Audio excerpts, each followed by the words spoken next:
Yeah, so hi, Stephen, and thank you very much for agreeing to participate in this interviewing series. Thanks for having me. Yeah, thanks. And I'm sure that many of the future faculty candidates will greatly appreciate your experience, especially those applying for places in the UK. Yeah, perhaps as a first question, did you already move to London or? Right. So yeah. So my new job is at King's College London. No, I haven't moved. In fact, I'm going to be a commuter. So I moved out of Canterbury, which is where my current job still is, in September last year. Mainly, that was something I could do because of the pandemic. I thought, well, I can move back to Cambridge, which is where I spent the majority of my adult life in Cambridge. So it's kind of home. So I sort of opportunistically moved back here in September, and I'm going to become a commuter, part-time commuter of some kind when I start my job at King's. We'll see how that goes. I might want to move, but so far I will stick here in Cambridge. Yeah, that's interesting. And how long is the commute time, by the way? Well, I worked it out recently. Door to door, it's about 100 minutes, which is not very good. So over an hour and a half. But I'm hoping that I can use my slightly wacky hours to my benefit. So if I'm traveling a bit later and then coming back a bit later, the train should be quiet, and it makes it more potential for productive time actually during the train ride. So hopefully that's because I live about 5 miles from the station, so I have to factor in a 20-minute or slightly more cycle to there, which is my exercise. And then yeah, I've got a plan worked out. Whether it will actually work out well, we will see. Yeah, so congratulations to your new position at King's College. Thanks. And could you perhaps briefly explain and introduce yourself? Like, what did you do before? Where are you from? Where did you do your PhD and all the stages before your new lecture position? Right. Yeah, great question. Yeah. Well, I've moved around a lot. I did my bachelor's at Cambridge, and then they didn't really do a master's in those days. So I spent a year as a research assistant. So basically I did my bachelor's and PhD and a little bit of extra stuff in Cambridge at the start. I guess that counts as the start of my career. And what to say about my PhD? I made a lot of mistakes during my PhD. I just about got a PhD out of it, but it was a big struggle. I was working on, I basically came in with my own idea. I said, I want to work on this problem, and no one stopped me. But that was mistake number one. I got very interested in, how do we, if I try and summarize my work, it's really about why software is not a soft material, right? If you're working with software, it's incredibly brittle, incredibly expensive to work with. It's very difficult to change or to make it evolve or to combine, especially independently developed pieces of software. So my PhD was about this problem, and I basically worked on ways of gluing bits of software together at the interfaces, so a black box approach to composition, and doing that better than just manual coding. So I came up with a sort of domain specific, if you like, not really domain, but a practice specific language for doing that, which kind of only sort of really worked, but it just about scraped me through. And then of course I hit a brick wall because what do I do after my PhD? Well, I didn't have a stellar publication record because I got one OOPSLA paper towards the end, which was nice, and I had some smaller papers, but getting a fellowship, sort of an independent fellowship, was not really an option. So I had to look at postdocs, and I thought, well, it'd be nice to work on work in a group and maybe not be solely responsible for my whole research effort, maybe work with other people and learn something new. I got a postdoc in Oxford, which totally didn't work out, and I left after about a year. Long story, but I wasn't a good fit for that. I didn't realize till I tried it. I moved to Lugano in Switzerland for another postdoc, which again, I stuck with for 1 year, which was better. It was definitely a better position, a better fit for me. Mainly I moved because I wanted a bit more creative input to the work, and also I wasn't really enjoying my life in Lugano. I spent a few months as sort of filler, but it was really good actually, at Oracle Labs in the Bay Area. Just kind of by contacts I'd made while I was at Lugano, so that was another nice thing. Then I moved back to Cambridge as a postdoc, and I spent nearly 5 years there. So that was the one that actually worked. It wasn't perfect, but I did some work that I was quite interested in. I by this time moved down the stack a little bit. So the story of my PhD was really, you can try and build this language, but actually we don't have the infrastructure to go underneath languages. So I got very interested in well, what are our foundations in the sense of infrastructure for how we implement languages? And basically the answer is Unix and C. And so I got very interested in how we can improve them rather than saying, oh, well, we just need to make the whole world move on from Unix and C to some hypothetical better thing, which people have been trying for decades. Doesn't really work because everything is so connected nowadays and so sort of locked in. So why can't we evolve Unix and maybe come up with better implementations of C and those sort of unsafe languages? And that's been my focus for the last probably, don't like to count, the last 6 or 7 years, let's say. And I suppose one of the things about my work is I try to take a long-term view. So I do think that software is this, it's an ecosystem, right? And we try and think of it as a machine, because in the old days, it was a product that you delivered. It's like there was a client and a project and it was delivered and it was this sort of contained thing, but actually software is no longer like that. And I think a lot of our attitudes and practices, both in industry and research, have not really matured to sort of cope with that. Anyway, that's my slightly long-winded spiel on how I got to where I am. Oh, well, that's quite a long set of experiences. I wasn't actually aware that you have also so much experience moving between places. So that's great. And yeah, I guess you omitted the part at Kent also, right? Right. So that was after the Cambridge. So I spent a long time. I, by this point, spent nearly 7 years as a postdoc, and I thought, well, if I'm going to try this academic thing, now is probably the time, because although I did have another year or two on the project I was on, as in that was the funding had a little bit of time left to run, but I was looking, and yeah, I several of my colleagues from Cambridge, so people I'd done my PhD with, or people who've done PhDs or been postdocs during my time at Cambridge, had subsequently moved to Kent. So some of them are quite well-known people, like Scott Owens, Dominic Orchard, Mark Batty, and they seemed to various degrees to be happy at Kent, and a couple of them sort of twisted my arm saying, we've got this job coming up, you should apply, we'd really like to have you, and sort of doing the usual talk. And so I literally applied only for, even though I was thinking now's the time to apply for academic jobs, I only applied for 2. One was at Kent, one was at Durham, which was a bit of a wild card. There was basically a new department being set up there. I thought, it's not a department with obviously no track record of, they had a computer science department some years ago, but it had sort of disappeared. But there was a new one being set up. I thought that could be nice. Durham is a nice place. I didn't get, I just sent my application off and didn't get anything. Just got a no thanks. So Kent was the first one that I interviewed for. Yeah, I got the job. Yeah, but perhaps let's start talking a bit about the interviewing process in the UK, because I also interviewed for a university in the UK, and was trying to prepare for the interview, but I actually couldn't find that much information online. So I think it would be very helpful to chat a bit about this. So yeah, could you perhaps characterize, first of all, the UK academic system a bit? Like what are the things you like about it? What are the things you don't like that much, and so on? Yeah, great question.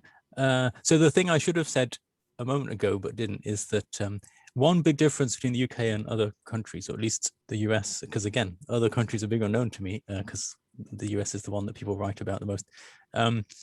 It doesn't have a sort of hiring season. So jobs get advertised at potentially any time of year. And that's why, you know, people don't do a big batch of applications. They just sort of, oh, I'll apply to this one. And then a while later, another one comes up. So that's why I'd only applied to 2, and then I got the second one. So it was like job done, sort of. I'd say the UK overall is very diverse along several dimensions. I mean, firstly, I only really know about the southeast of England, which is a very particular part of the UK. It's basically the most privileged part, for better or worse. The UK is a very unequal society, and that goes for universities as well. But despite that, we don't like to own up to our inequality. So there's a huge number of institutions called something university or university of something, but they're very, very different from each other. And those differences are very much kind of internal and slightly non-obvious. You can sometimes find out if you look into the history, because, for example, there's sort of historic universities, and then there's ones that became universities in the 1990s, and so on. But the overall political intention has been to try and merge those together, and in my view, unfortunately, sort of marketize the whole thing. It hasn't really worked, but that's been the sort of prevailing picture. So lots of things called universities, but they're all very different from each other. Yeah, I could go on and on about political mismanagement of universities. We have a big problem in the UK with basically government is continually changing things up on universities and injecting a lot of instability into the system in lots of different ways. That's one of the bad things. Good thing as well, we still, despite all the best efforts of our government, we still managed to retain and attract some really top quality people. So I'd say somehow, thanks to some miracle, or maybe just an ongoing legacy that's slowly being eroded, we have a really strong history of doing great research in the UK, and we still have institutions that can do that. So in that sense, yeah, you can find places where good research is respected and enabled if you're lucky. And because you mentioned about the inequalities, so does this relate to funding, the funding system, or? Sorry, I missed the noun phrase that you said. I mentioned the inequalities. Inequality, right.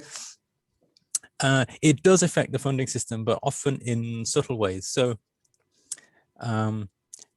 nominally, the way funding works, when academics say funding, normally they mean funding for me, which means, you know, grants that have their name on. But historically in the UK, we have two sources of research funding, one of which is a block grant that comes from the government, and another is sort of project grants that you win by applying sort of with a proposal and so on. And that's called it's called the dual support system. And the idea originally was that actually the one that gets the most money is the block grant. So institutions get funded directly by the government.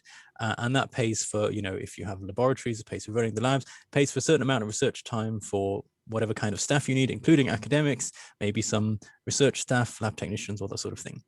And then if you had some work that was particularly promising, you needed to give it a boost, then you apply for a competitive project grant.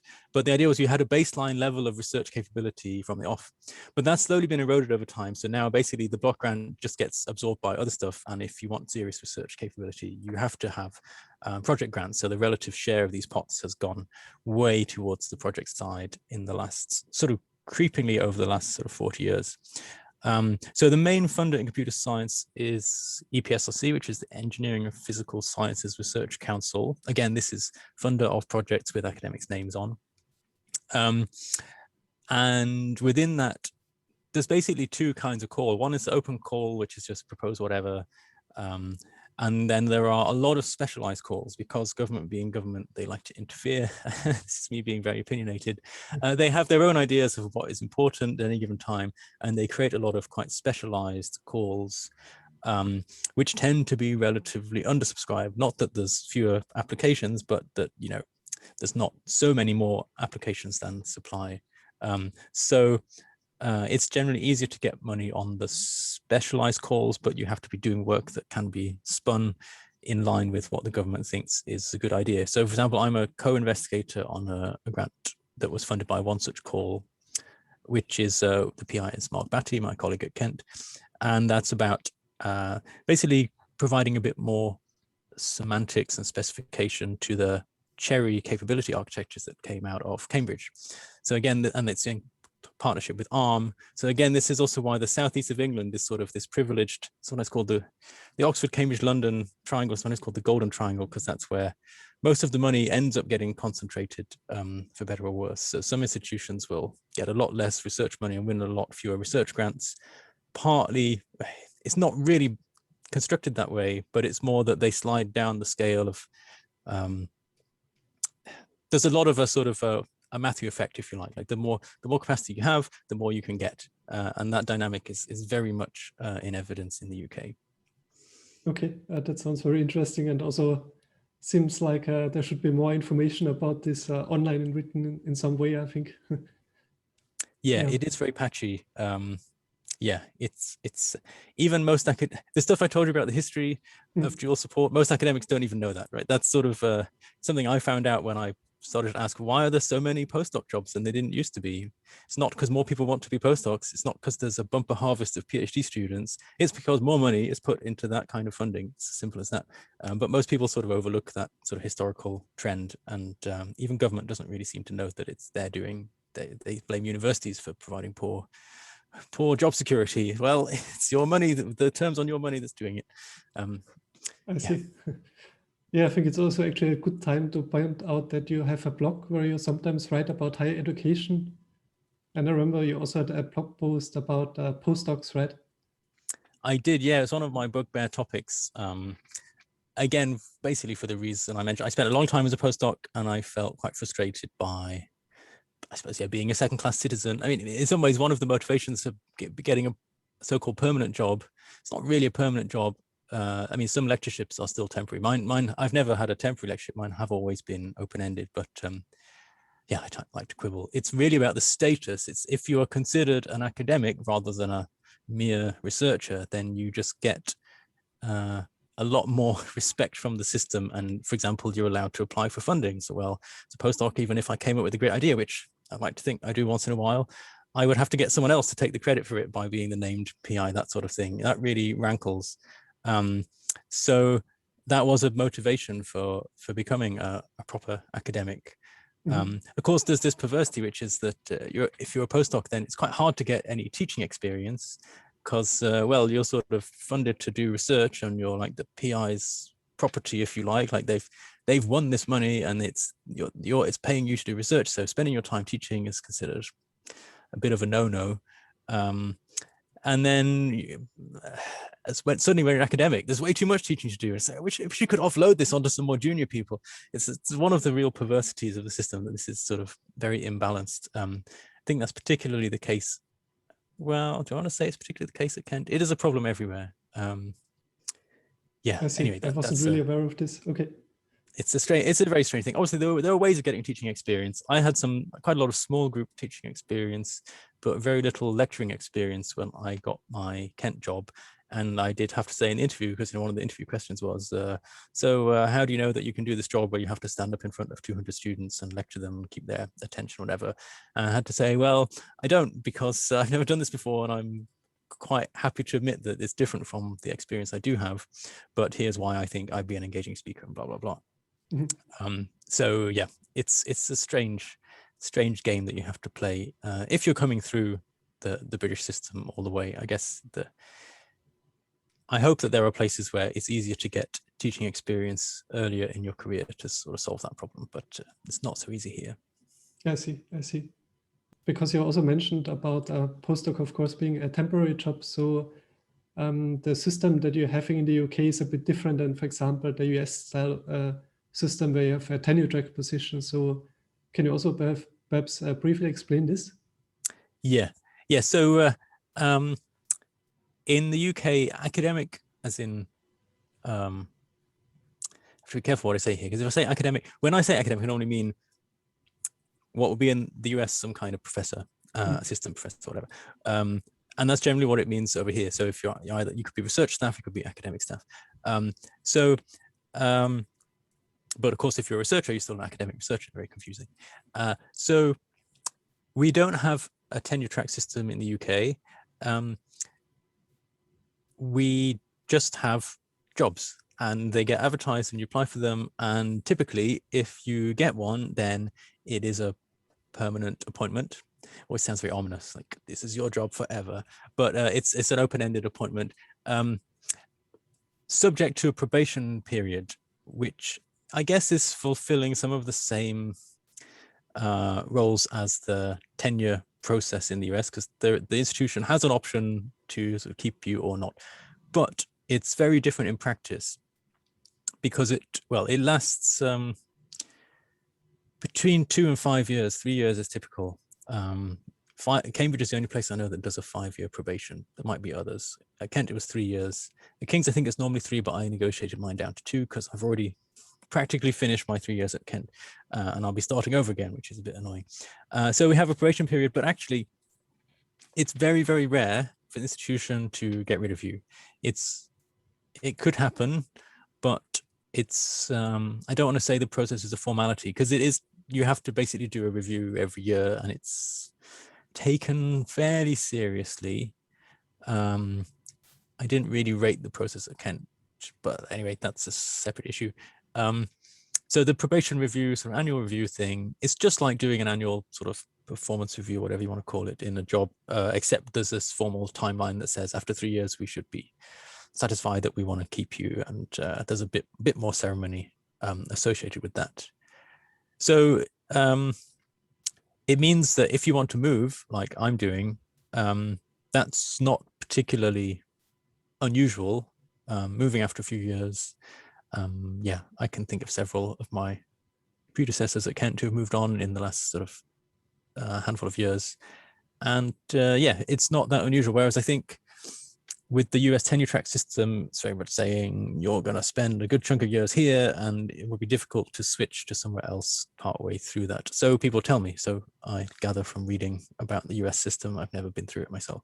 Now I better understand, because I remember also after you announced your new position on Twitter, also someone commented about the UK system, like being more permissive about moving between places. So yeah, that helps understanding that. Yeah, it wasn't an issue, certainly as far as I could tell while I was going through the application process. I think Get On Balance helped me, because I could say, look, I've already been doing this job at this other place and it's been going all right. So I can clearly do the job. Whereas it's more, if you're coming straight from a postdoc, you don't have quite such a claim. So for example, the thing I said about, how do you know you can stand up in front of 200 students? Well, I've already done that. So yeah, that was easier. It did help my application, I think. Perhaps still one kind of general question about the interviewing process in the UK. So after you apply for a position, like what are the next steps with interviewing and so on? Right. So yeah, if you're lucky, you get the email saying we've shortlisted you and we'd like you to come for interview. I've only done this once in a way that wasn't digital, virtual, online. So yeah, things have been strange recently. But at Kent, the way it worked was there were 6 people shortlisted, which I actually learned was quite a lot. Sometimes there might only be sort of 4, or sometimes even only 3. And they did put they invited us all to go there and stay. They provided accommodation. I think either 4 or 5 of the 6 had come from within the UK, but at least 1, and I think possibly 2 had traveled from outside. And it was actually a 2-day program, where the first day was optional. So basically they organized some stuff on the first day to give us a tour of the campus and sort of let us meet people quite informally. And then there were also some slightly, not exactly formal, but pre-arranged meetings on the second day, which is when the interviewing and presentations and everything happened, where basically you get rotated around. Several members of academic staff had volunteered their time to talk to the candidates one-on-one and sort of answer their questions. So I spoke to at least 3, possibly 4 other lecturers. We call them lecturers in the UK. It's very strange, even though it means professor. I spoke to at least 4, no, something like 4 other academics in these one-on-one sessions. And while this is happening, you're rotating in and out of the, actually, no, that's not true. Anyway, there's a block where you give your presentations, and it's very time controlled because they've scheduled it, and it needs to, everything needs to fit. And you've been given a brief that says something like, spend 15 minutes talking about your research and then 10 minutes giving an example teaching session. That is pretty standard. It doesn't always happen this way, but that kind of template is very common. So you go into the room, you give your presentations. It's very sort of, you got to hit your timing lines. Typically you segue straight from one to the other. So you typically do your research talk first, could go either way, and then you do your teaching thing, you answer questions, and that takes no more than 5 minutes, and then you're ushered out of the room. Then you'll have some kind of gap before the panel interview. And again, the interview will probably be quite short, maybe half an hour, and typically a panel of 4 other people, something like that. One of whom will be the chair, who's kind of typically someone in the research area that they're looking for. And then there'll be other people, there'll be someone from outside the department, so different, maybe a neighboring discipline. There'll be someone, so in my panel, there was one of the deans of the faculty, and there was one of the other academics in the department who was also the director of research. So he was the one asking me so what funding are you going to apply for, and so on, questions. And it was all over incredibly quickly, actually. Yeah, that's one of those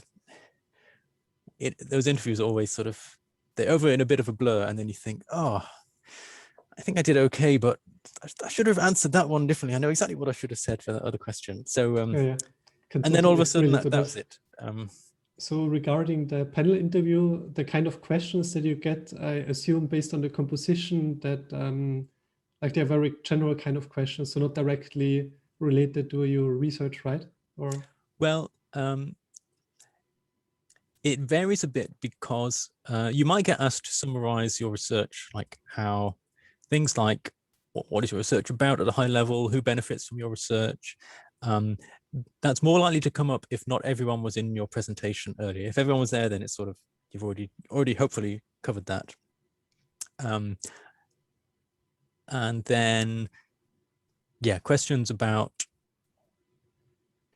I suppose they ask typically questions about 3 or 4 different things: research, teaching, service. So what's sometimes called administrative service. It's not really a good word for it, I don't think, because it's not always administration per se. And then maybe something about networking or connections. Or so at my Kent interview, I got asked something about who else in the university outside the department might I be interested in working with, or what kind of other people. So it's partly a test of, have you done your homework on the institution? Are you serious about this place?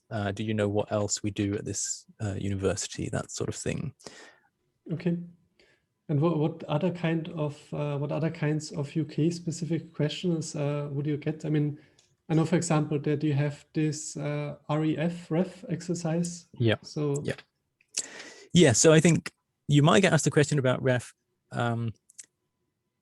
For example, so just for people who don't know much about ref, it's a government sort of monitoring activity, if you like, that runs roughly every 6 years. And it comes back to this thing I mentioned about research funding, where some of the money comes from government to the institution as a block. And the question is, well, how much do you get? And the answer is, well, it depends on your ref score. So it's a sort of comparative exercise used to compare institutions. And it works by, the institution will look at all its staff that it deems to be independent researchers, whatever that means. So for example, if you're a postdoc, no, you're not independent. Doesn't matter if you're doing your own work, doesn't matter. You're probably not deemed an independent researcher. If you're an academic, then you probably are. There are some exceptions to that. I think in my very last year or 2 of being a postdoc, I was considered independent. So for every such member of staff, university will submit some outputs, which typically means papers. But it might also be things like, if I release software, maybe that, and that software is used by a lot of other people in research, that could also count. So you produce these outputs, and it all gets compiled together by the department and sent off to a sort of big bunch of panels convened by the government. And they sort of give your papers or outputs a score, which is normally a number of stars. Typically you want 4 star is the best, and 3 star is kind of worth having, and the other one's not really. And so getting a 4-star paper is like, if the more 4-star papers you have, the more refable. We talk about being, this person is really refable. Yeah, so showing that you know a bit about how that works, showing that you know which of your outputs might do well at ref, which is basically just good papers. So, you know, I had papers at UPSLA which considered good for ref, and yeah, in the recent ref submission, I was a co-author of a POPL paper that was apparently considered very good for ref. So anyway, it's not that surprising which papers would be considered good. The only thing is the exercise is a bit unpopular because it does consume a lot of people's time.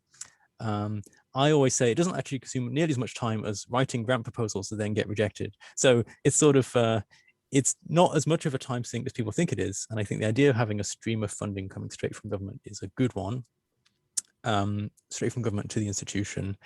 But people like to grumble about it because basically what it means is every so often you get pestered to write 50 or 100 words about each of your referable outputs, and then they get polished to a fine sheen by a lot of effort, just because everyone knows that there's a lot of money potentially riding on having a good submission. So it's a sort of competitive waste of effort in some ways, but again, not as bad as competing for limited project grant funds, I would say. Okay, I get it. Mm-hmm. So ref is one. There was another thing that's quite UK specific, wasn't there? I've forgotten what it was though. I made a note of it. Oh yeah, well, it's really just about knowing the funders. So I mentioned EPSRC. It's quite common to be asked at interview, what funding are you going to apply for? And again, that's a chance to show that you know the British system. EPSRC, also, you know, European funding is still available. Don't know how long that's going to continue for. It's a bit difficult to find out. But for now, ERC and EU money is definitely ERC still available. And there are some smaller trusts that it's kind of good to know about. If you do interdisciplinary work, there's things like Leverhulme Trust, and then there's industry. So having a good connection with industry definitely helps, especially because one of the things that ref, apart from the outputs, one of the things that happens in ref is impact, because our government is very big on being able to show that research has impact, which is obviously easier for some people than others. I fall on the lucky side, really, in terms of my work being very practical, so I can talk about industrial application.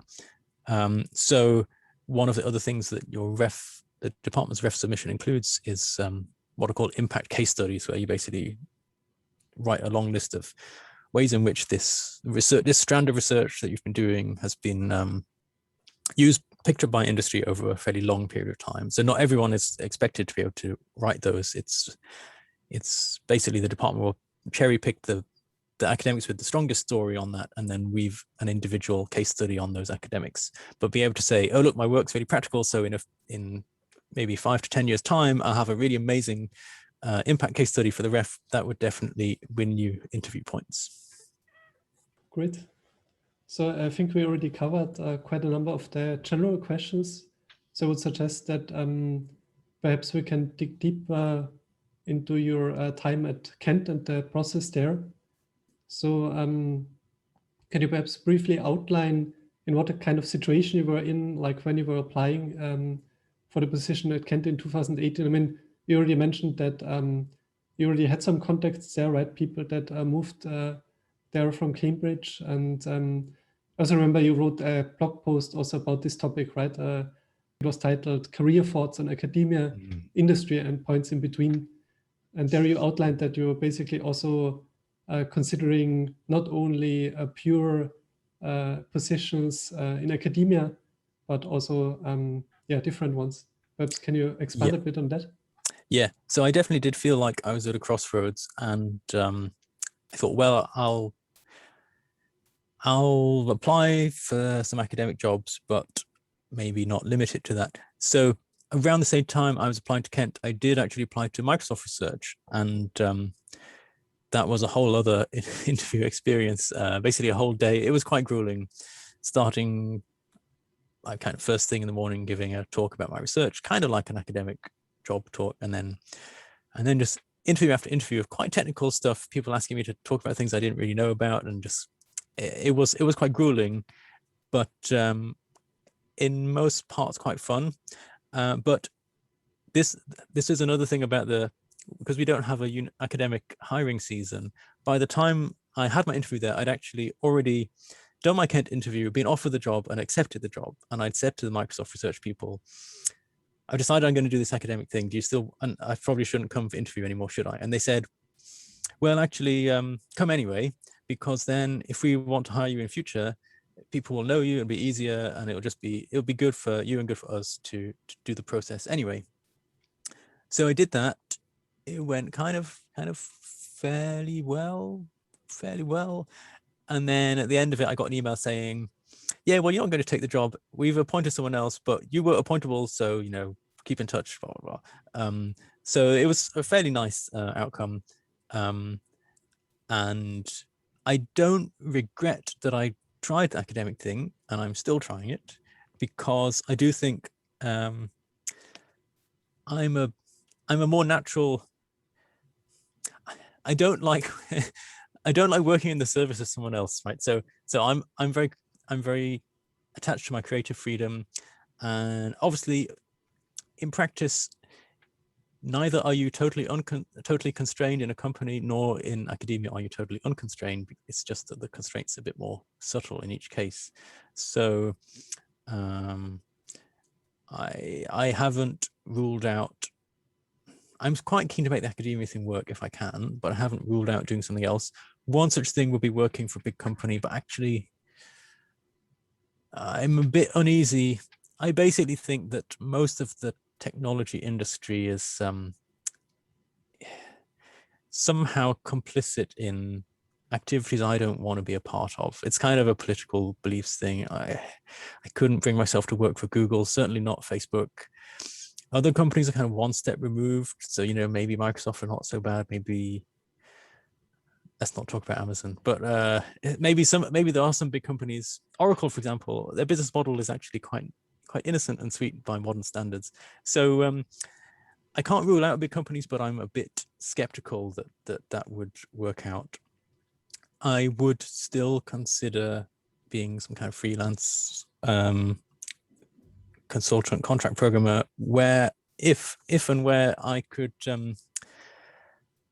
keep the contract work to a lowish level so that I still had time for research. I mean, it's just like in academia, you have a certain amount of teaching and service work that's your bread and butter in a way.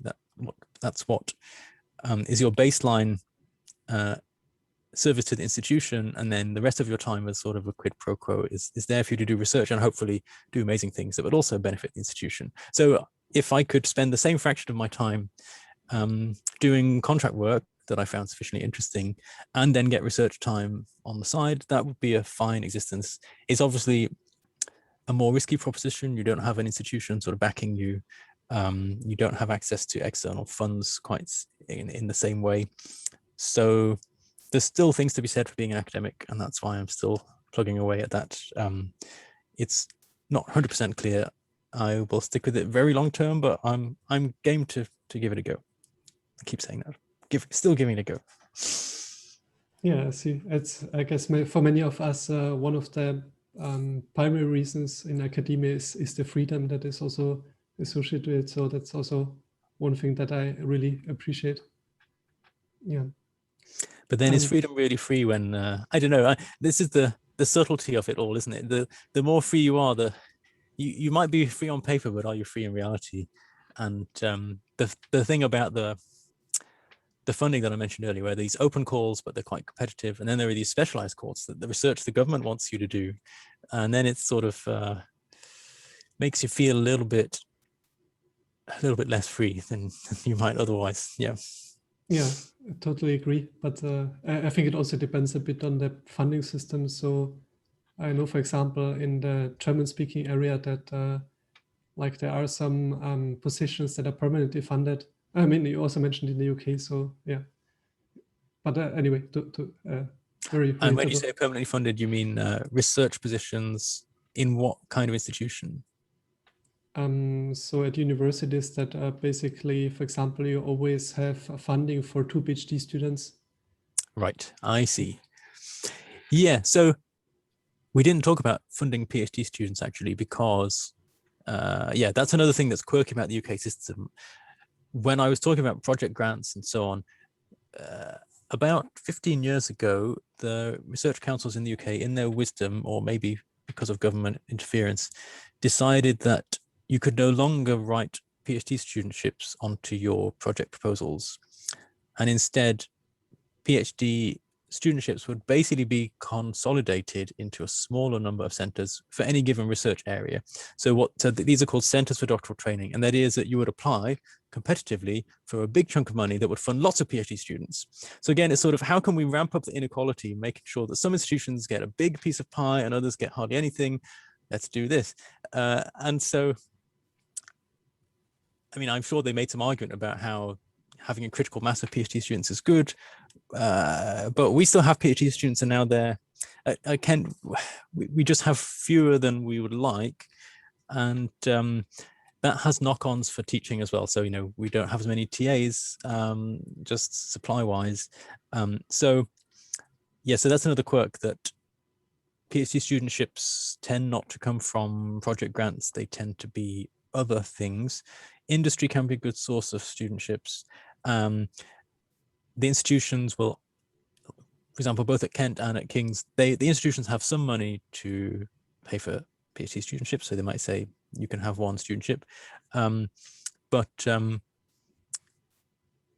that's not generally a sort of recurring offer. So it tends to be a thing that they dangle in front of new academic staff to say, here's how much we appreciate you have this PhD studentship, but it's not really a long-term thing. So yeah, in the UK, I'm not aware of very many, in computer science, very many sort of stable, recurring, more junior positions. They tend to need to be constantly refreshed by applying for more stuff or going through more process, which is not great.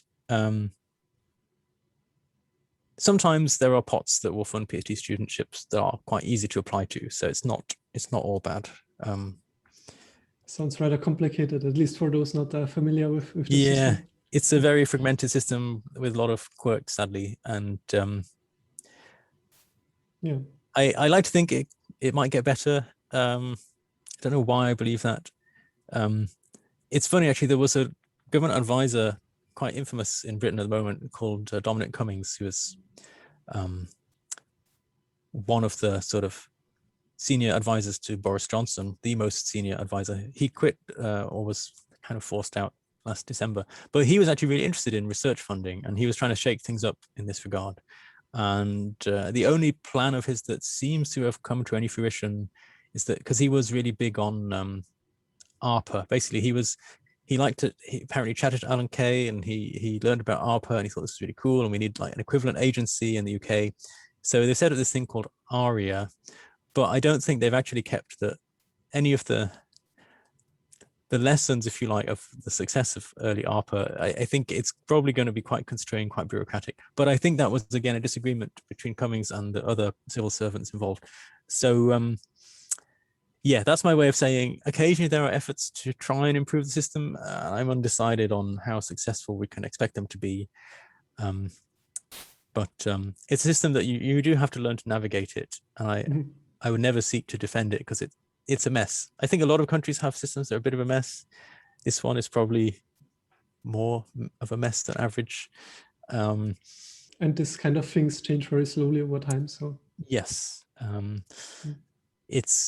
it's possible that it might get better, and we still manage somehow. We muddle on, manage to do some good work anyway. So yeah, fingers crossed. It can't be too bad, I hope. Sounds good. And when applying for jobs at Kent, so did you ever also consider applying for positions outside the UK? When you already spent some time in Lugano, right? Also in the Bay Area. So was this ever an option, or? Well, I think so. I spent 2 years during that kind of postdoc period, although I wasn't technically a postdoc when I was at Oracle. I spent 2 years sort of in a few different countries, because also, I was in the Bay Area for most of my Oracle time. I also spent about 6 weeks in Germany, which was quite nice, in Potsdam. And I felt like I'd sampled a few different countries, and I really thought, I miss Britain. I want to move back to Britain. I sort of decided that's where I want to be for the next while, which is funny because, now I've sort of forgotten all the reasons why I miss Britain, and I just get annoyed thinking everything's such a mess here, and what am I doing in this stupid country? But I still don't really feel inclined to move away just yet. So the grass is always green on the other side, right? Yeah, exactly. So I think I decided not to look abroad for academic jobs initially. There's still occasionally where I think, I could move to that country. I'm quite choosy now, but I still occasionally think I could apply maybe in France or Germany or the Netherlands, something like that. I haven't ruled those out, but I think it's unlikely. Yeah. Okay. Yeah, we talked about already a bit about the interviewing process, right? So you applied for Kent, you interviewed, you received the position, or you got the offer. So did you immediately accept the offer, or did you still consider, let's say, other directions, or did you also try some negotiating for example, students or salary or other aspects? Yeah, great question. Yeah, so I got the offer quite quickly. It was the day of the interview, that evening I got a phone call, and I said, I'm not going to accept right away. I'd like to at least sleep on it. And Dick Jones, head of department at that time, said, yep, fine, understand. And then I had a phone call with one of my, with Scott, one of my former Cambridge colleagues, who had also been on the interview panel, saying, and he just said, well, we think you can do this job, so, please take it seriously, consider accepting it. I think that was the next day, and I basically rang Dick the same day, or did I email? Anyway, I said this. I accepted pretty quickly, but I did. Oh dear, my memory's a bit of a blur. There was some negotiation, so I sort of said, I think when I accepted, I said, in principle, yes, assuming we can negotiate everything fine, and let's talk about this. And I did talk about money, PhD students, teaching ramp up. So every institution will give you some kind of ramp up from a low teaching load to a normal, what's considered a normal teaching load. At Kent, the ramp up is a bit on the steep side. What they tell you is your first year is a 50% load, then 75, and then you're on 100 from your third year. But that's standard. So I'm quite a bad negotiator. I don't really press things very hard. I'm a bit too nice. So salary wise, I did sort of try a little bit. I made a couple of mistakes, Julie, which is because what they try and do is there is a standard salary spine in the UK, but it's not, it basically means for every role, so lecturer, which is like assistant professor, it's like this range of pay points, and then the next one is senior lecturer, and then reader and professor, and they all have this range, but where they place you in the range is flexible. And what they typically do is, if you're coming from the UK, they say, well, we're going to offer you our standard offer, which is your current spine point plus one, which is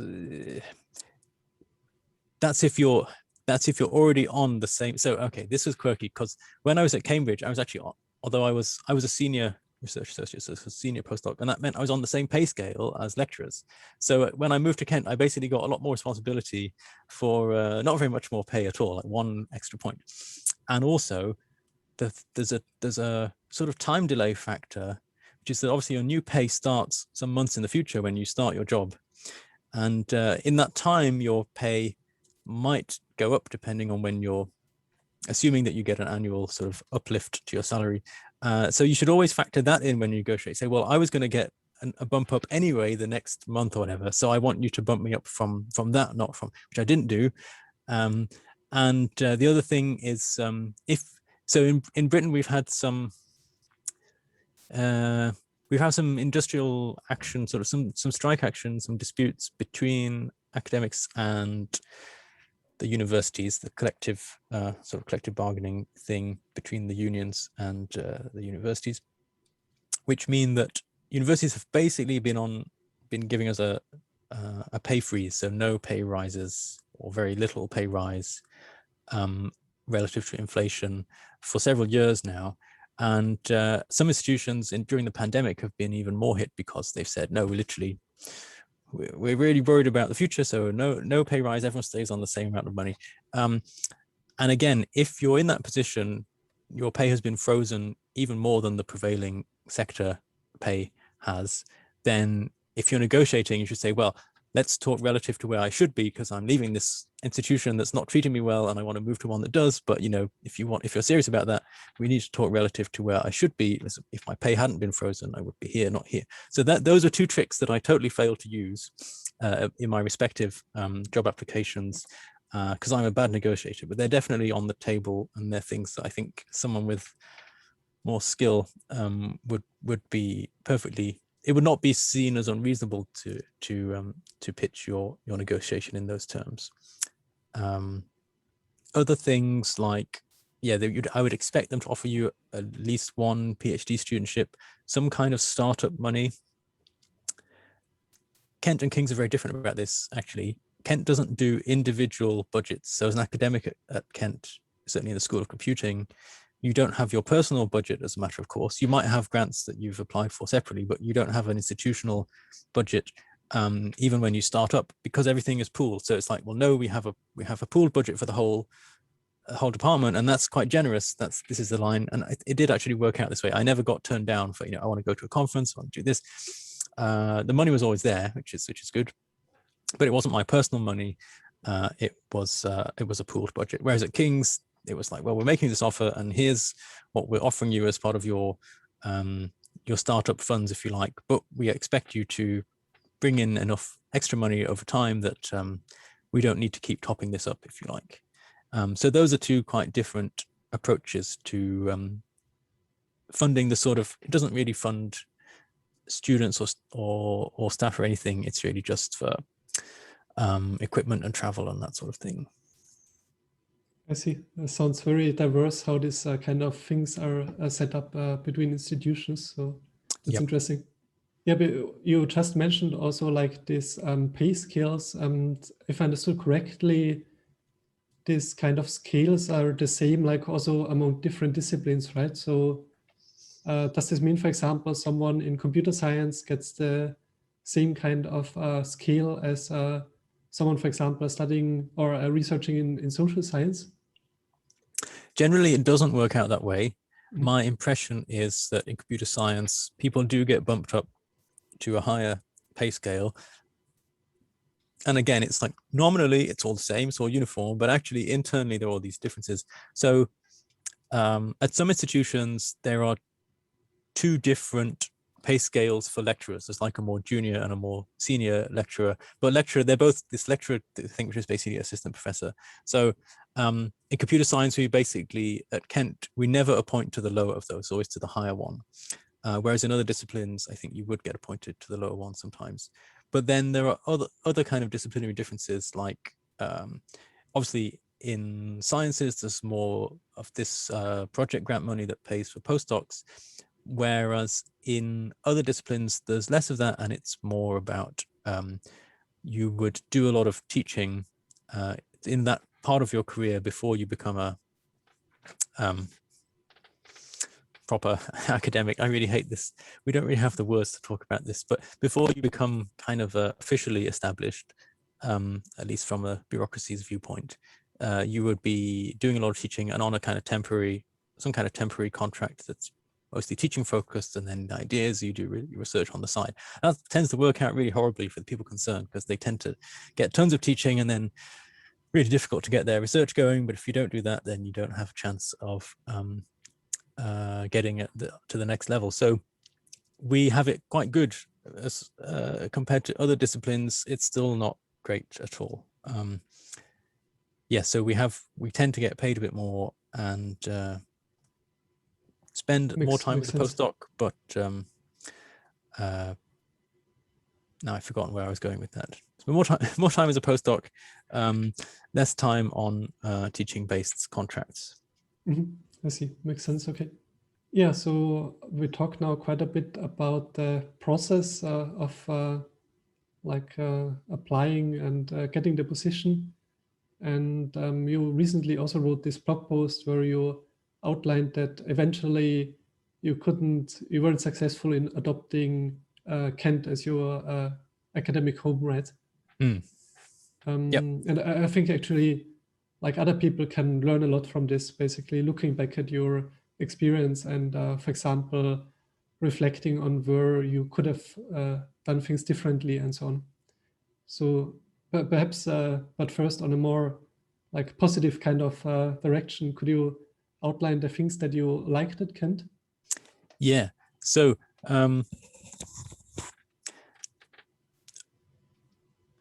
it's a funny institution in some ways, but it's definitely has a very high caliber of people, and it is a serious research university. In terms of its institutional knowledge, like it has people who know how to do good research, and it has structures in place, like I mentioned, money to go to conferences and do this stuff, and it is expected that you do research, and there's quite a strong research culture. And I had many great colleagues, and also they're very sociable, so it's quite a friendly institution, and that goes both sort of in the department, the lecturers. I was lucky, I suppose, to be hired at a time when there were there'd been a big program of hiring people roughly my age. So in the department, I had a lot of peers. We would go for lunch together. The campus is the center of the campus, like the old part, the sort of 1960s part, is very well designed. It's like nice and green, and it's quite pretty. And it's up on a hill. You can look down to the city of Canterbury. And Canterbury itself is, quite charming, got a lot of history. A lot of nice places to eat and drink. It is small, but it's got nice stuff, and it's not far from the coast. So yeah, people are friendly. There's sort of institutional know-how about research, and great colleagues. Nice location in many ways. Yeah, those are good things. Okay, great. But despite this, I mean, you also mentioned in the blog post that there were some things that you didn't like about Canterbury, and also the environment at Kent. So could you perhaps briefly also summarize this? Yeah, well, yeah, the easy one, I suppose, is Canterbury. It is nice, but it's kind of small. And also, I suppose this is a consequence of moving around a lot, and this tendency for people to get academic jobs, sort of so-called permanent academic jobs, a bit later. When I moved, I was 34, and I'd spent 5 years in Cambridge, but then I spent 8 years in Cambridge a while before that. It still felt like my life was in Cambridge, and Cambridge is a very special place. I'm biased, but it is, according to many people. And I found Canterbury to be a little bit on the boring side. That's a bit harsh. It has stuff going on, but has maybe not quite enough of the things I was into. So, for example, I like live music, but there aren't really venues that bring in bands that are, the kind of bands I would go and see. So I went to maybe 3 or 4 gigs during my whole in Canterbury during my whole time in Canterbury, some in other places.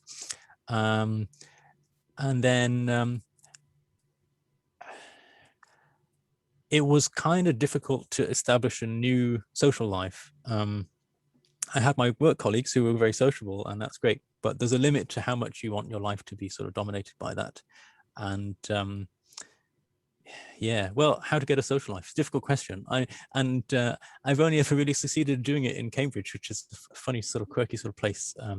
Maybe I just know how to navigate Cambridge, but partly also because the job was kind of exhausting. I just rarely felt like I had the energy to.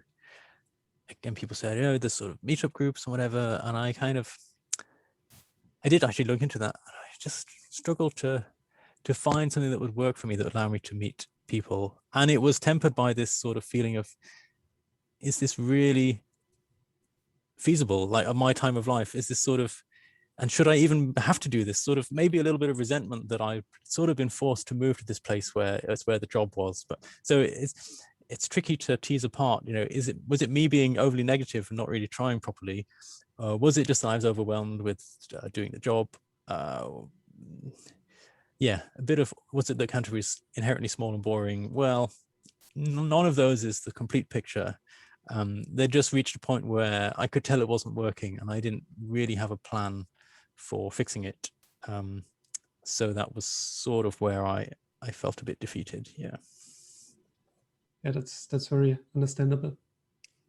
In the blog post, you also mentioned a bit about the like that you have had much contact with students, and I've heard about the tutoring system in the UK. So is this also related to this? And if yes, can you explain what the system is? Right. Well, good question. There isn't really a system, and also confusingly, there are so many different words, both different words for the same thing, and also the same word used to mean different things. So let me tell you how it is at Kent, which is that if we just talk about the undergraduates, at any given time, the undergraduates will be taking typically 4 different lecture courses, and each of those will involve typically 2 lectures a week, and then maybe 1 additional contact hour.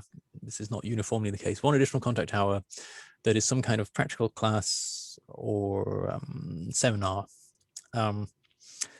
It might be a doubled up one, so you do 2 hours every 2 weeks, and actually some lecture courses don't have any of that extra practical stuff, so it's just the lectures. So it is quite varied, even at Kent, even within one department at Kent, quite varied. But these smaller group sessions, if they happen at Kent, they're typically about 16 students. We call them classes or sometimes supervisions, 2 different words for the same thing. And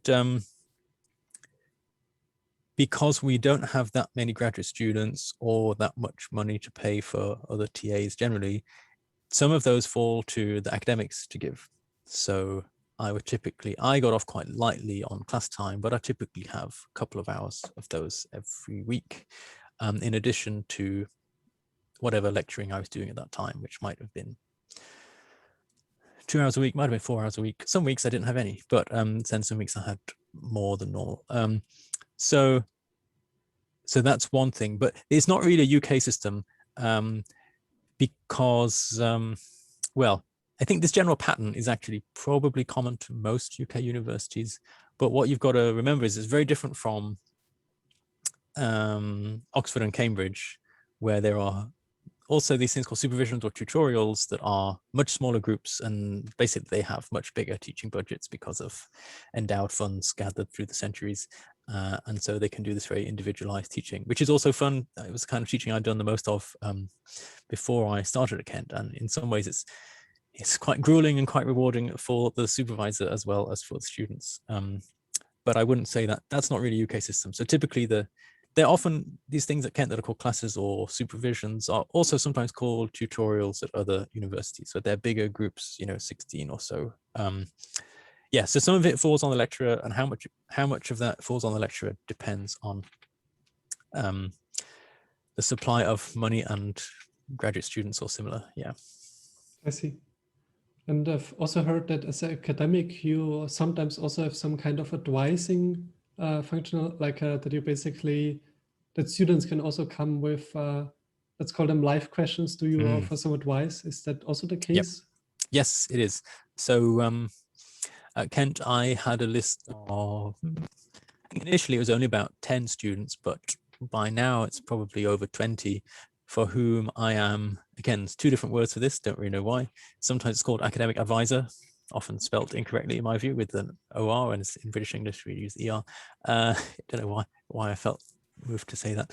And sometimes it's called tutor, which is pretty confusing because you think tutor is someone who teaches you, but it's not. It's the pastoral thing, not the person who teaches you. So it's not that much, what do I want to say about this? It's not that much work, but the reason it's not that much work is the sad thing, which is that mostly the students just don't talk to you ever. So it's something that was quite a shock to me coming from Cambridge. Okay, I'd spent a bit of time at some other universities, but basically Cambridge is one I know best. And obviously Cambridge being Cambridge has more resources and it can do this thing much better because you have a tutor who is kind of someone who's volunteered and trained to do this role. So not all academics are doing it. It happens on the college side of the university. And it's someone who's not from your discipline. So they're kind of, if you have a problem, like you think some of your teaching is not very good, they don't have sort of pre-existing ties probably to the people concerned, so they can be on your side, and you know them personally, and they make sure that you actually meet them. Whereas at Kent, it's like, here's your list of students. You meet them once at the beginning of the year, if they turn up, which only maybe sort of 80% of them turn up to that initial meeting, and then after that, it's sort of ideally you meet with them either at the start or end of subsequent terms, but they generally don't turn up to that. And generally also the scale of it, the number of tutees, because I have at least 20 something of them. You don't really want them all turning up because that's probably multiple days out of your schedule. So it's kind of sad because it just reduces the experience to be a very impersonal one, and you just feel like they probably do just feel like a number on a screen, if you like not a person. I mean, that's a bit unfair because when they do have a problem, some of them will contact you saying, what can I do about this? And then you basically have to give them some sage advice as a grown-up, but also say, here are the people you should actually talk to who are experts on this problem. And so basically knowing the contacts that they should get in touch with. And when that does happen, you do feel like I've been of use and they've approached me and I've somehow helped them. So that's good. So it doesn't add up to a lot of work, but it does make me feel a bit sad that the system is largely very impersonal. I mean, you mentioned now Cambridge a couple of times. Could you perhaps also, since you like have extensive experience there, can you perhaps also mention like what is special about Cambridge and what did you like about there? Yeah, great question. Cambridge is a very intense place. I don't know how else to describe it. Everything is ramped up to 11. It's things like how during the term time, there are only 8. So most British universities don't use a semester system. There are some exceptions, but many of them are close to a semester system because it's basically 2 main teaching terms, and then you'd have one later just for exams, basically. That's the case at Kent. At Cambridge, there are still 3 teaching terms, although one of them only really has half a term of teaching. The 2 main teaching terms are 8 weeks long, so it's super short.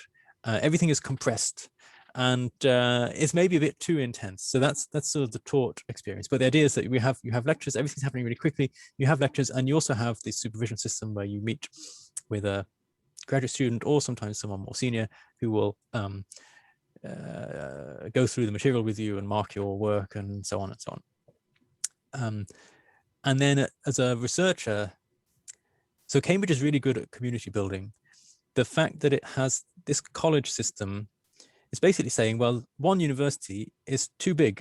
So it just makes everything just this, it's hard to form communities and links when you're just one of a huge sea of people.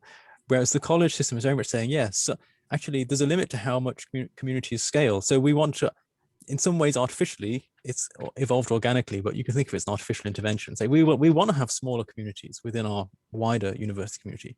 And that's what colleges do. So in Cambridge, there are 31 colleges, and every student is a member of a college, and every academic, not every academic, most academics are a fellow of one college. If you're a postdoc or a research assistant or anything like that, you're out of luck because the system isn't really designed for you, because it evolved during a time when these things didn't exist very much, and it hasn't really caught up. It's trying to catch up. So I had some kind of college affiliation when I was a postdoc most of that time, but there were lots of problems. It wasn't really a well thought out thing, and many postdocs never get involved in that scene. So yeah, where to go from that about Cambridge? It's a very intense institution, also in the sense that you will meet a huge number of very interesting, able people, and just by being in the place, it's sort of thick with incredibly smart, motivated people. It's also kind of thick with privilege. Like a lot of people at Cambridge don't really. I have the benefit of also working in other places, and it's sometimes a bit annoying that the reality in Cambridge is quite different from in other places. There is certainly, from a student's perspective, there's just more money around, but also there's a demographic thing, which is that there are more sort of privileged affluent people. It's not all privileged affluent people, but the sort of the distribution is skewed a little bit that way. And also in research and academic terms, the academics at Cambridge have relatively low teaching load, depending a bit on how much they opt into the supervision tutorial sort of work, and relatively good access to not just money, which is actually, in some ways, it's not access to funding that is that much different in Cambridge, but having time to work on your funding proposals, for example, is is a big help in getting funding, it turns out. So there's sort of a self-perpetuating thing there. At Kent, we had this thing where why aren't academics applying for funding? Because, you know, the success rate is almost as good as Oxford and Cambridge when we actually apply for grants. We need to just make our academics apply for more grants. Well, maybe it's because they don't have time because of all the extra teaching and admin that they're doing. They don't have time to write more proposals. So things like that. Cambridge is just, and the fact that there are ample, very capable graduate students to do a lot of supervising. Generally, the supply of bright students is incredibly rich there. So at Kent, we struggle to attract outside PhD students, has been known, but we don't do it very often. And there's a sort of fierce battle. It's not really a battle, but lecturers are often jockeying for position in terms of how do I recruit our bright master's or bachelor students so they do research projects and PhDs and whatever with me. This is because there's a limited supply. So Cambridge is just like plentiful, hugely many really bright people, and it makes for an intense, bewildering, but in many ways quite amazing place. Okay, thanks for sharing these insights. I mean, I've also been to Cambridge. I really like the atmosphere there. So yeah, it was nice. I mean, you worked at Kent. At some point, you decided to move on, and perhaps we can, or you can reflect a bit about the situation. So do you believe that you could have somehow prevented things from going in this direction, or like what was the point when you decided to leave Kent and apply for King's College? Yeah, great question. Well,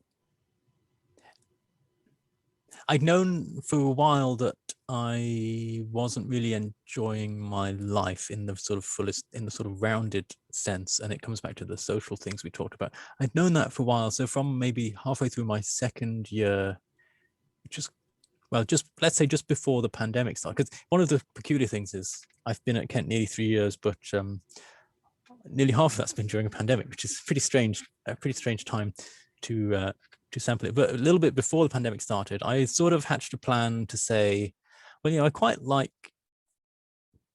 some things about Kent I quite like, and I've got this job and that's quite good and I should try and make a go of it. So I thought about doing something like, well, I could move back to Cambridge for the weekend because that's kind of where my social life is. It's where I feel kind of most at home. But I can come up with some scheme where I get a lodger in my house in Cambridge, and then I rent a little place in Whitstable, and that sort of pays for itself, sort of arrangement. And then I travel back and forth a bit. So I was preparing to do that kind of when the pandemic hit, and certain things were happening at Kent around that time as well. The university was struggling financially, and a lot of British universities have been struggling financially recently. So that's not, it's not a massive black mark against Kent, but it is a sign of a problem. And there's a big restructure going on. And the university managed to kind of alienate me in lots of little ways through that sort of process. And I felt like academics were not being treated very well. Yeah, there's a whole host of mostly quite little things that might sound a bit trivial.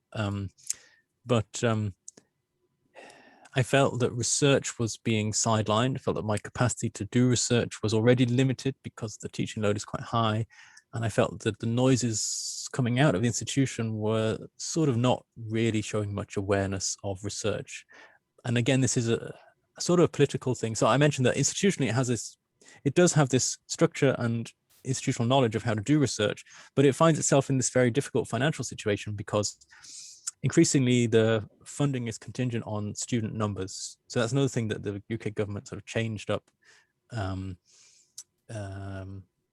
sort of progressively over the last maybe 15 years, but especially 2010 and then 2014, there were some big changes, which meant that universities live or die by the raw volume of students they can recruit. And because one of those changes lifted off the numbers cap, so basically every institution used to have a cap like this is the most students you can take this year, and that prevented there being, it could be revised every year, but it prevented there being just kind of ruthless market style competition for this money, because one student equals 1 unit of money, and so we want to bring as much money as possible. So that the restraint on that was lifted, and suddenly a lot of institutions a bit higher up than Kent in the pecking order, ironically including King's College London, massively expanded their numbers because they were economically incentivized to do that.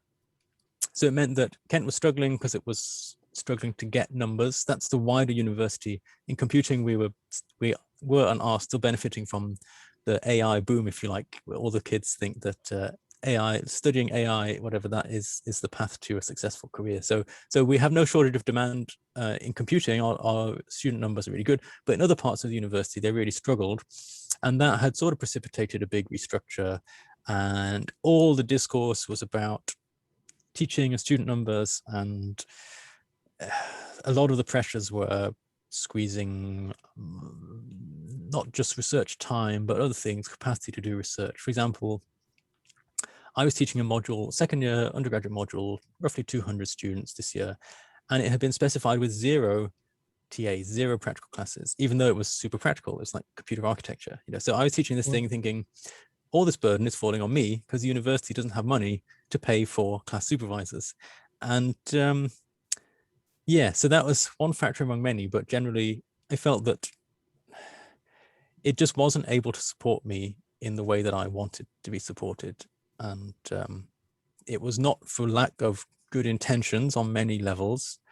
I wasn't super impressed with the university's management, but I know they had a difficult job, and the restructure might well pan out for the best. There's some good things happening there. So I think I mentioned in my blog post, there are reasons to think Kent has a good chance of bouncing back and ending up in a better place. But I guess combined with the fact that I was already planning to maybe not be living here anymore, it made sense to be thinking about moving. And then when the vacancy came up at King's, I thought I could apply for that. It was never really a master plan. It was just, there's a job advert, maybe I'll apply for that. So yeah, that was the long-winded story behind that. Okay, great. So we talked now quite a bit about Kent, and unless you want to add anything else, we can go on about King's College. Yeah, we can go on. Yep. Sounds good. So yeah, what was the rough timeline and process for King's College? Right. So let me think. I applied sometime in November, and there was quite a bit of lead time. I remember I got asked to prepare a video, which was my research talk. The application to King's was quite interesting, actually, because it was using an online HR sort of system that I'd used before for some other applications, and but they configured it to be very freeform. So it didn't say you must submit this statement, this statement, this statement, blah, blah. It was very much, send us your documents. So that was kind of interesting. I kept to a pretty standard sort of pattern. I had submitted a thing about research, thing about teaching, thing about impact stroke industry applications, so on. Yeah, then I got asked to do my video about research, and I don't think I had to do any kind of teaching demo for King's. They organized a little sort of informal session with one of the lecturers in the group, explicitly not about assessing me. It was more about making sure I understand about King's and I can ask questions. So that was a nice little chat. That was quite good to have. And then we had a sort of more assessment-y, but still kind of informal chat with others, with basically the other lecturers in the group, because there's a notion of group at King's that is, I think, quite loose, quite background, which is another difference with Kent, actually. In Kent, the group identity, we had a large group called the Programming Languages and Systems Group with, I don't want to, about a dozen academics, dozen lecturers, professors, or professor-like people, and that's quite a sort of strong identity in the department. Whereas at King's, there's a group that I'll be joining called the Software Systems Group, and that was it's a slightly smaller collection of academics. But the impression I get, and I will find out for sure soon, is that sort of notion of group is a bit lower in the mix, and that gives some of these people a chance if you choose to go that way as an academic, you can create a sort of individual identity for your personal group, which is something I didn't really feel was politically possible, or it would have sent out the wrong signals at Kent. Somehow the common group was a very sort of big focal point, and it would have been seen as drawing focus away. So I don't know exactly how it's going to work out at King's. Anyway, they have these notions group with a bit more background. I met the other lecturers in the group, and we talked about, I just gave a quick summary of my research and what I was interested in. We had some trouble with Microsoft Teams, so it didn't work amazingly well. But it was mostly a chat. And then I had I'd given them the video ahead of time, which I quite liked actually, because it meant I didn't have to worry about timing. I was supposed to give a 15-minute video. I recorded about 15.5 minutes, and then I used the wonders of video processing to time stretch it slightly. So it was exactly 15 minutes, which I thought was great. And I found that quite good. I did a couple of takes, and I didn't need to worry about fluffing things. Then the interview was a pretty standard panel interview. I didn't think it went very well, because I wasn't very on the ball, very focused. I hadn't really been able to focus my mind on that stuff in the preceding hours and days in a way that I might have been able to do if I've been playing in normal times, and also maybe easier if it's your first academic job and other people around you are sort of there to support you. I see. And in terms of the application package, so did you use the same or a similar one as for your first lecturer position, or did you have to completely rewrite everything? I did write quite, I think I borrowed a little bit, but I wrote it pretty much new. Well, some of it was recycled, but I changed quite a lot, partly to reflect my changed experience, partly also because you have to tailor it to the institution, but I did feel like I was in a slightly different place. More in terms of what I wanted to do, I felt like I spent more time writing in my perspectives about teaching and what teaching should be. I had more reflections to share about teaching really this time than I think I did last time, which is fair. It's spending a few years doing teaching quite intensively. And research-wise, I sort of changed my focus a bit. Again, I allow myself to get a little bit more, I don't quite want to say political, maybe a little bit more interdisciplinary in what I was proposing. Yeah, so it was slightly different and mostly quite heavily rewritten. Yeah. I see. And in terms of references, were this still the same as for your first package, or? Yes, I think they were the same. Yeah. Annoyingly, at King's, I remember I had to do 4 references. There was some technical reason why. Normally they'd only ask 3, but there's some reason why they asked for 4, which I've temporarily forgotten. So I was going quite far back in history, and I had to apologize to my referee saying, it's been a long time, so I'm sorry I have to ask this, but it's just a formality for the really old ones. Oh, that's right. No, it's right. That's the thing that I've forgotten, but it's worth mentioning. Because one of my referees would be my current head of department, who obviously I didn't have when I was applying to Kent, but I ticked a box that said, only ask for this reference if I've accepted the job. So the idea was that if I didn't get it, he wouldn't ever find out that I was applying. It's only if I've accepted the job and they want to do a final check that they do this. So this was quite standard. I've seen this on other application forms as well. But it did make things a bit awkward. It forced me to reach maybe a bit further back in history than I would have liked. I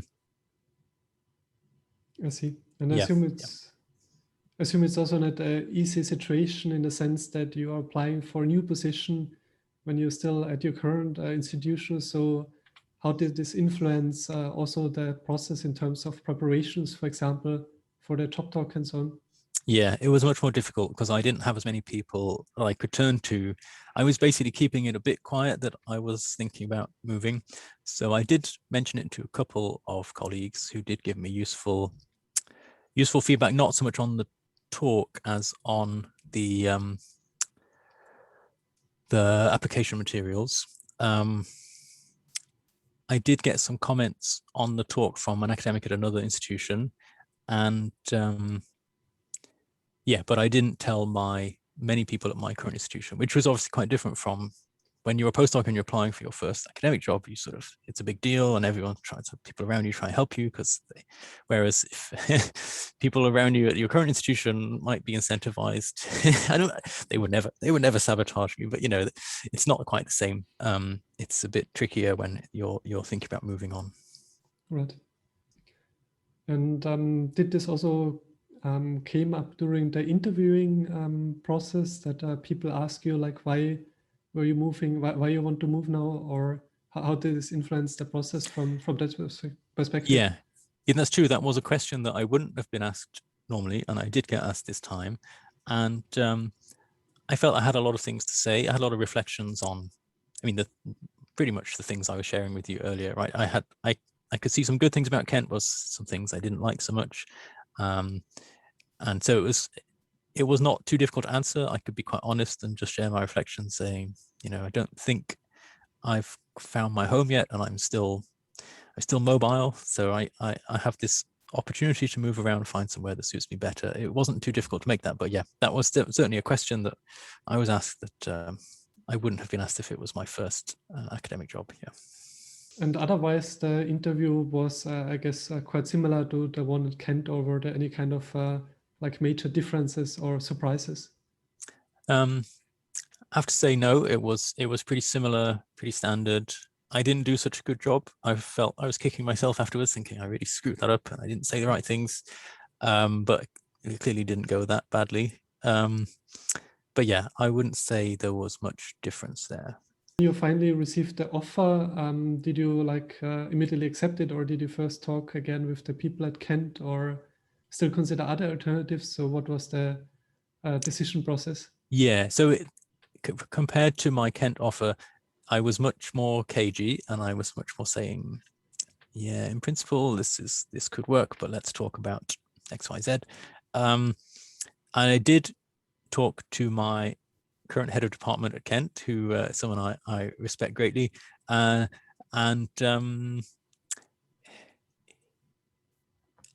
yeah, it was a slightly funny conversation. I didn't even, I sort of had my hand forced, because I was planning to schedule this chat with him maybe a couple of days later, and then he called me about something else and just said, "Oh, so how's it going generally?" And I just couldn't not say, "I've got this job off." So I sort of didn't really do it in a very planned way.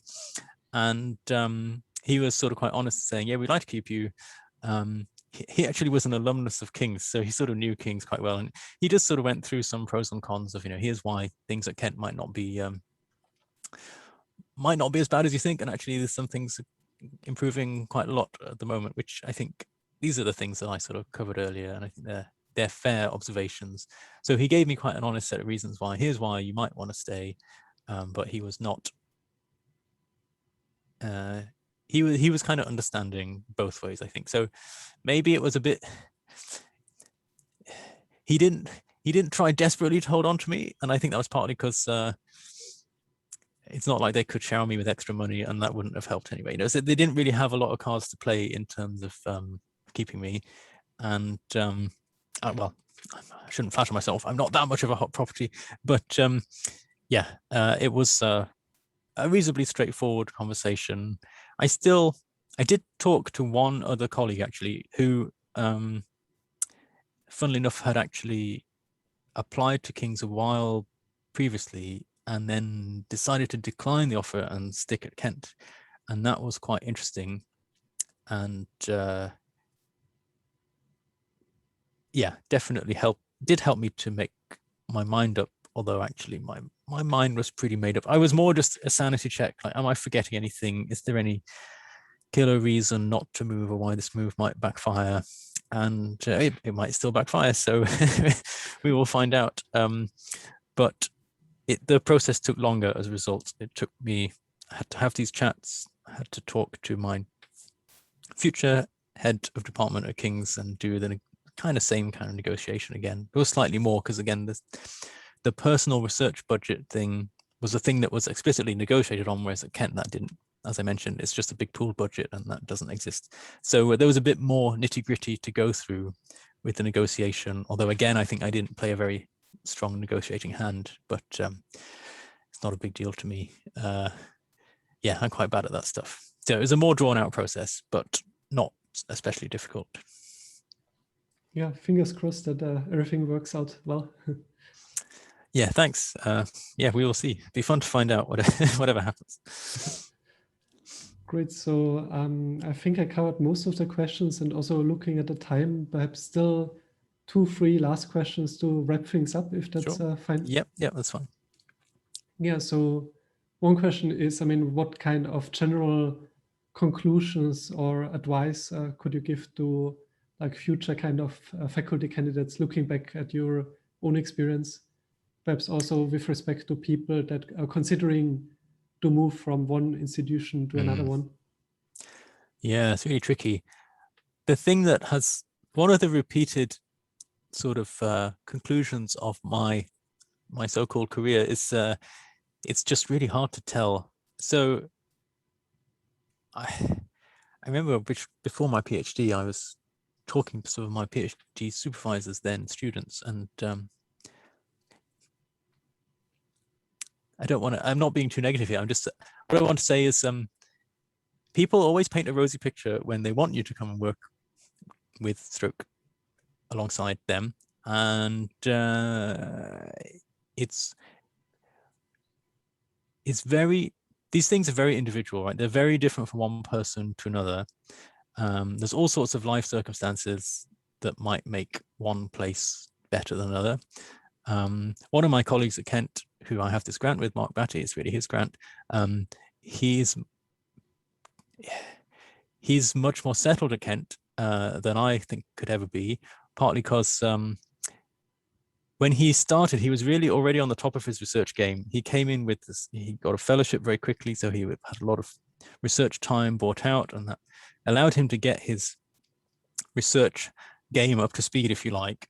And once you're at that level, you sort of it's a different game staying on top of the barrel than it is climbing up onto the barrel. So that's one thing that might vary hugely from one person to another, sort of how sorted you are for, especially for money, let's be honest, when you're coming in. Or, you know, if you have a really golden track record, so like you're bound to be able to apply for stuff quite quickly and get something good, bring in some money, then that's going to shape your experience of the institution. Because, you know, especially at Kent, it's one thing actually that we didn't talk about, but it's very different from one institution to another, is how they deal with buyout. So if you bring in a grant that pays for some of your time nominally, how is that factored in practice? At Kent, there's a quite fine-grained accounting of this. So if you have research money paying for your time, then you get a reduction in your teaching, and that's sort of quite a finely tunable thing.